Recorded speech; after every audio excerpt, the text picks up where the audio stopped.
dumateng panipun Bapak Sugeng dalasan Ibu Taji Budi Ningsih ingkang kalormati. Kepareng ing paswana wonten ing dalu punika kula minangka pambibaraning atur pasugatan jaranan campursari cipta budaya sumangga ingkang pindah wonten ing dalu punika kula dherekaken tansah ngaturaken kaipun puja puji syukur wonten ngarsanipun Gusti Allah Subhanahu wa taala ingkang dalu punika sampun ngaripahaken sedaya kanikmatan dumateng kula panjenengan sedaya saengga saged pepanggihan wonten ing dalu punika kinanti kinanjar rahayu wilujeng boten wonten alangan satunggal punapa.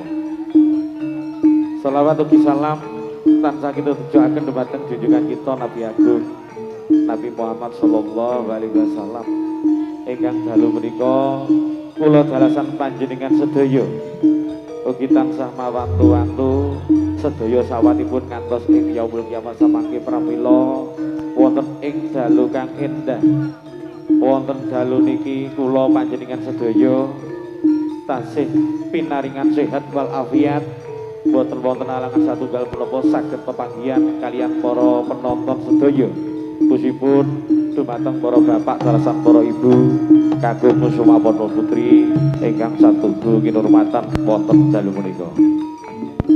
Kepareng kawula matur ngaturaken atur gunging panuwun ingkang tanpa pepindhan khususipun dumateng panjenengan Bapak Sugeng dalasan Ibu Taji Budi Ningsih ingkang dalu punika sampun kersa animbali kawula sak kandha rombongan kang mijil saking leladan jarak Anggundang Tulung Agung saking keluarga Agung Cipta Budaya wonten panjenengan Kakang Mas kawula Kakang Mas Badi selaku ketuanipun paguyuban.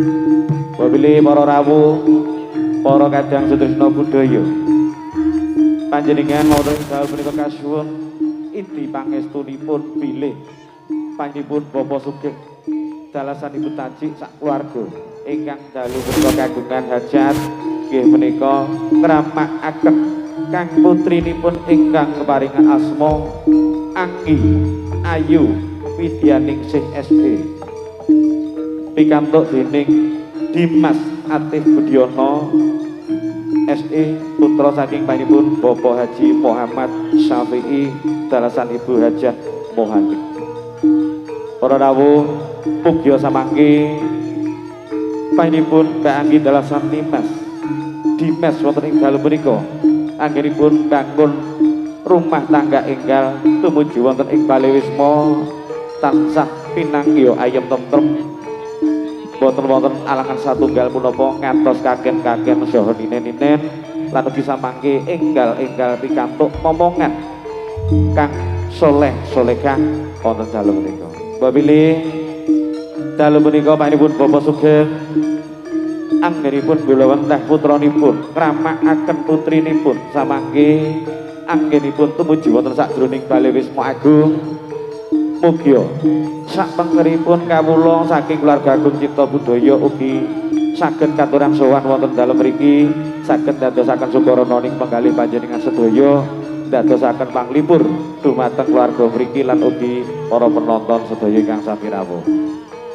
Para rawuh samangke kawula sesarengan kalian Cipta Budaya kang badhe ngaturaken penggalipun tari jejogetan jaranan campursari kang badhe katindakaken dening para putra-putri, joki-joki, satriya-satriya lan uga sekandi-sekandi mugya bilih wonten sedaya kalepatan anggenipun ngaturaken pasugatan tari jejogetan kirang nuju prana utawi wonten klinta-klintunipun kawula nyuwun lumunturing sesamudra pangasanga dumateng para penonton sedaya ingkang mapan wonten ing Kiping Gondang Tulung Agung dalu menika.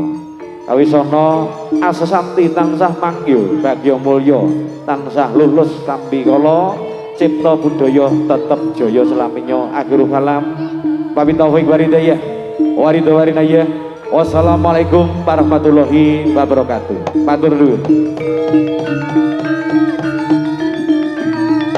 Baby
Budaya Mancipta yo iki lho yo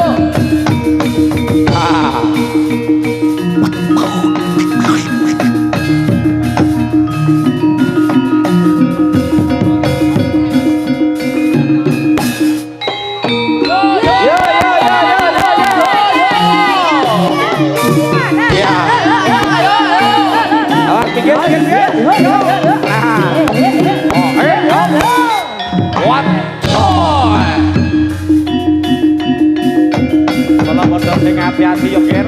Wah. Ya iki loman yo iki. Wah.